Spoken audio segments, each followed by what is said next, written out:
While everyone was celebrating silver's crash back to $65 and calling it a bubble, the largest sovereign wealth funds on the planet were buying every single ounce they could get their hands on. Not millions, billions. And the footprints they left in the import data, the vault reports, the Shanghai premium numbers, they tell a story that will either make you generational wealth or leave you so far behind, you will spend the rest of your life wondering how you missed the most obvious setup in financial history. Because what I am about to show you is not speculation. It is not hopium. It is a pattern that has repeated 3 times in the last 50 years with mathematical precision. And every single time this pattern has appeared, silver has multiplied in value by 400 to 600% in less than 6 months. Not 6 years. 6 months, and right now we are exactly 63 days into that pattern. Which means if history repeats, and it always does, you have roughly 120 days left before silver hits $300 per ounce. That is not a prediction. That is what the pattern demands. And by the time you finish reading this, you will understand exactly why the people who see this coming will change their financial bloodlines forever, and why the people who ignore it will be telling their grandchildren about the opportunity they had and threw away. Let me start with something that should make your stomach drop. Silver just did something it has not done in 50 years.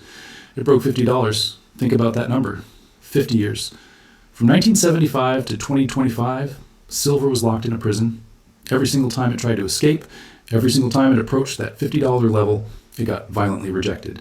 1980, smashed back down. 2011, crushed. 2020, rejected.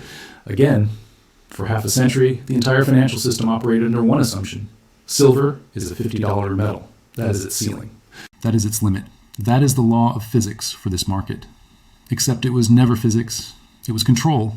And that control just broke. Silver did not just touch $50 and pull back. It smashed through $50, ran all the way to $92, and even after the most brutal sell-off in years, it is still holding above $60.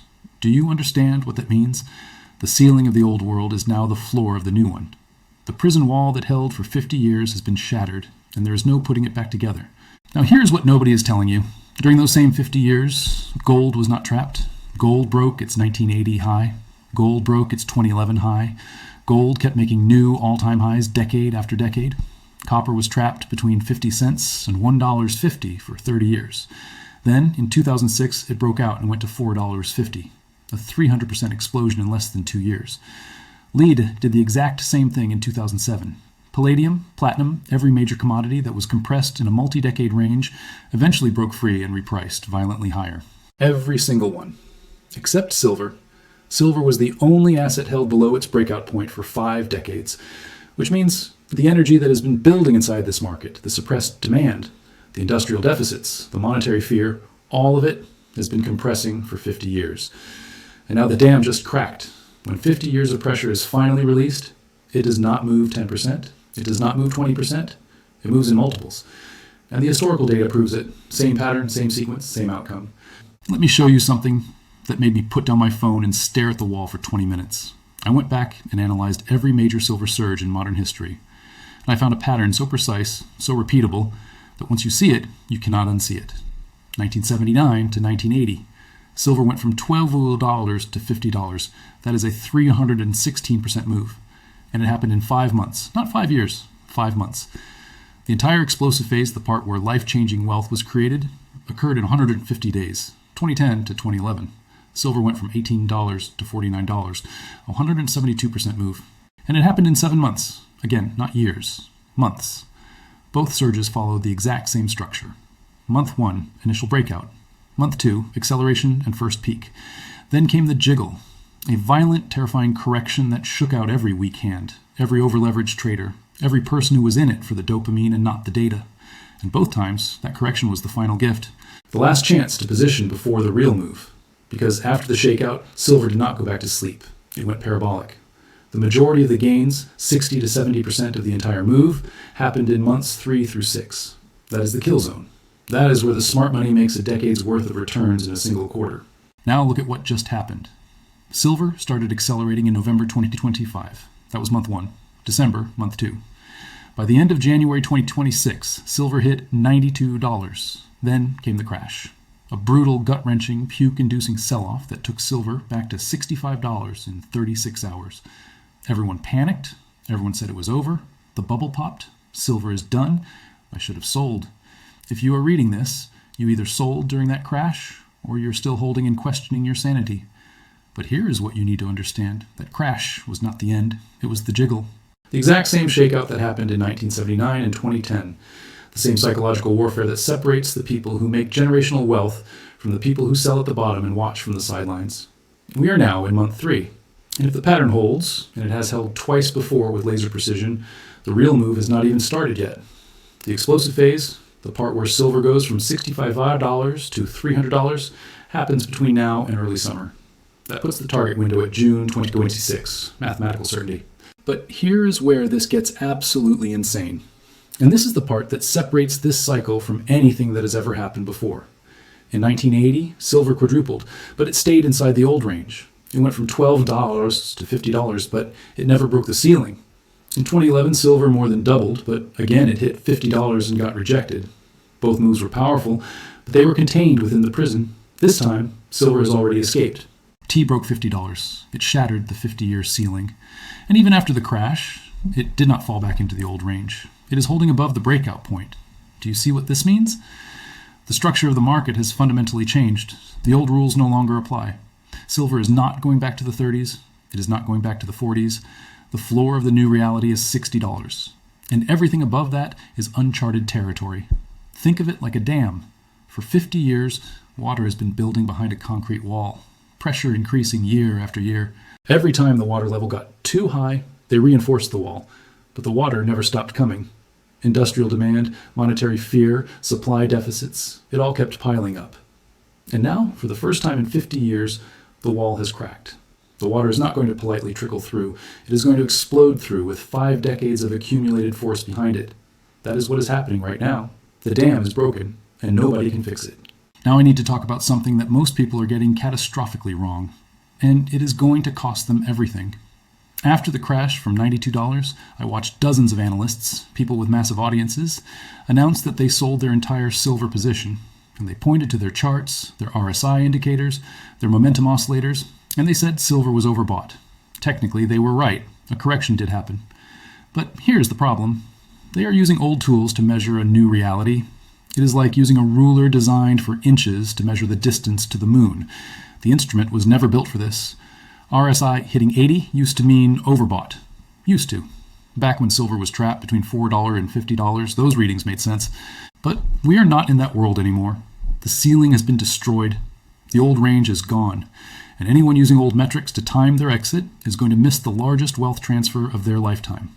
I pulled the annual momentum charts, and silver has already blown past the momentum levels that marked the 2011 peak and the 2020 surge.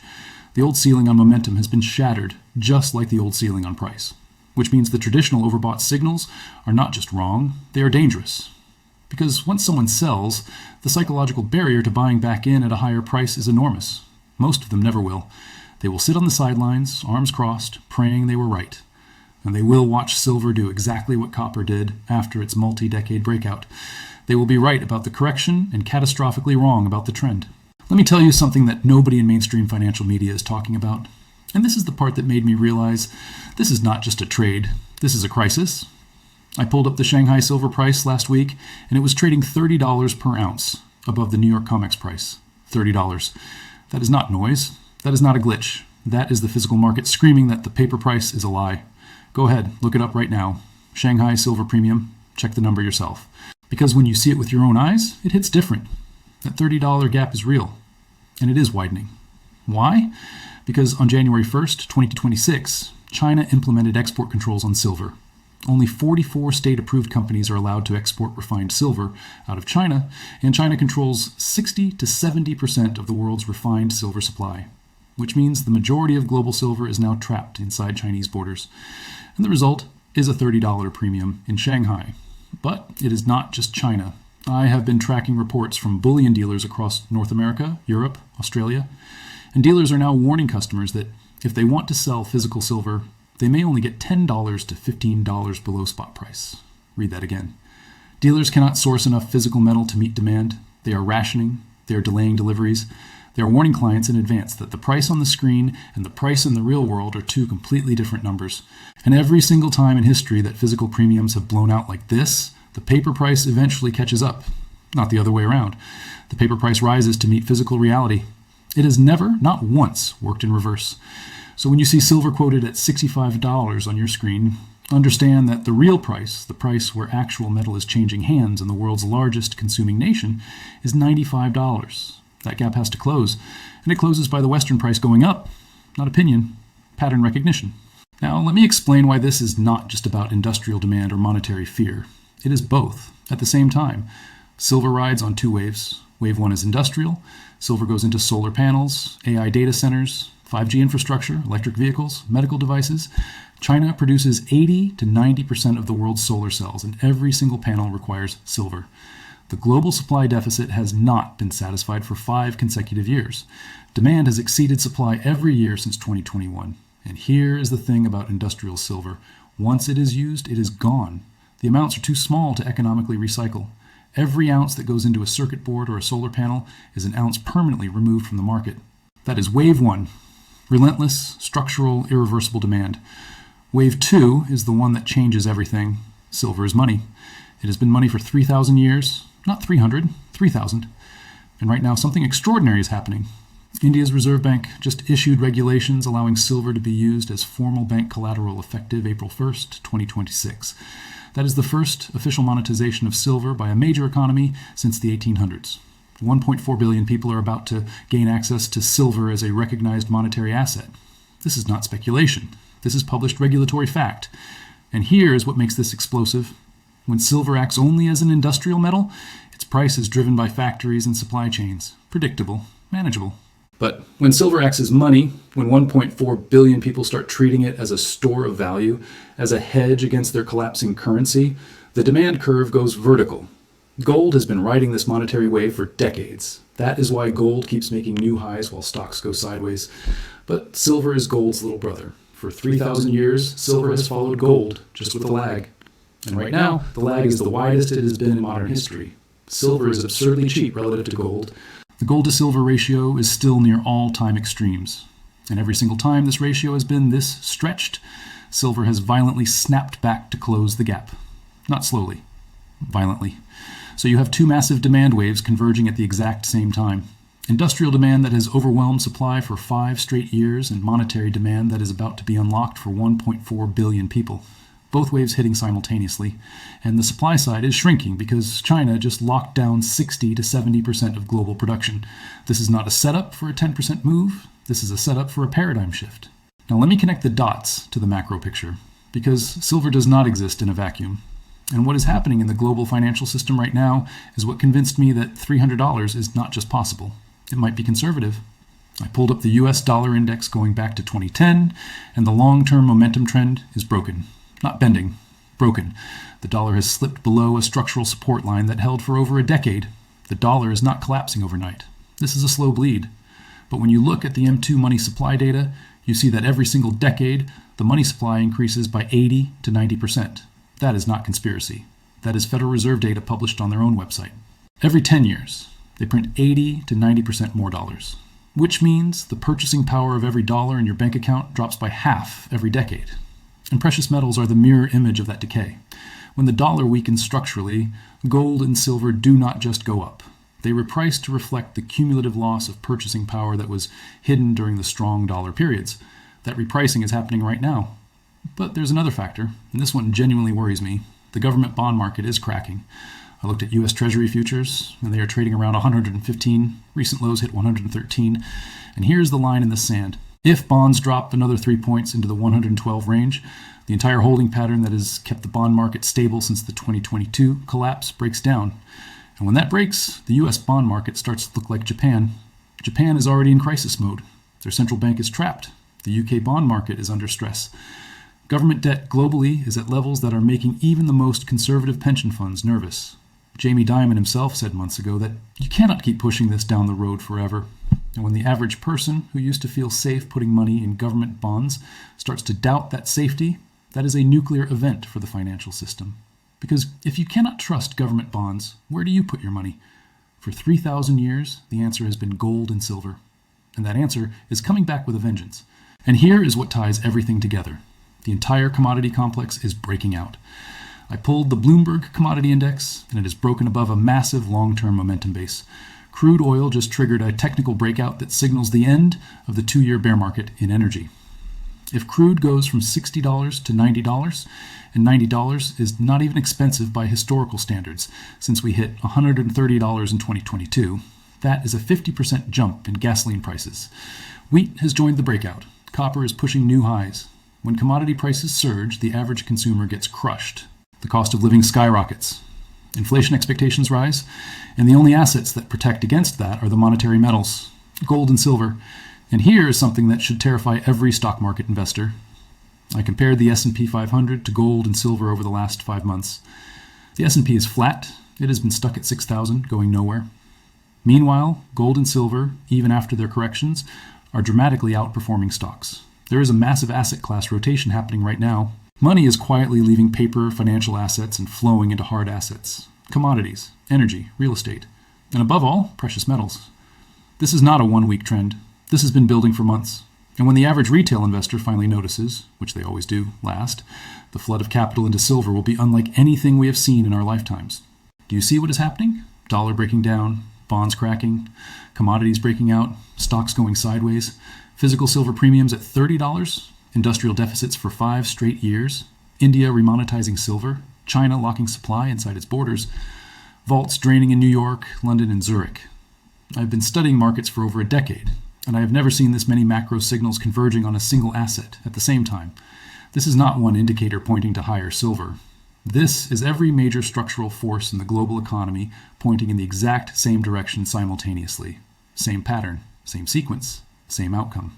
Now, let me give you the number that made me stop and rethink everything. Gold bottomed in 2015 at $1,050. In every major bull market, gold has moved roughly 8 times from its cycle low to its peak. It happened in 1980. It happened in 2011. An 8-fold move from $1,050 points to $8,400. And here's where it gets serious.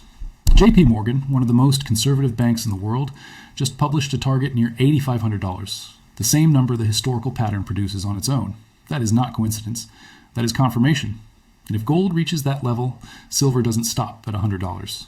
If the gold to silver ratio even partially normalizes, silver moves toward $300. If it fully normalizes, it pushes toward $500. That's not hype, that's math. History shows the most explosive phase happens within 5 to 7 months of the breakout, and we are already deep into that window. But let me be honest, silver is brutal. It crashes hard. Leverage destroys accounts. Mining stocks get cut in half. Timing is unforgiving.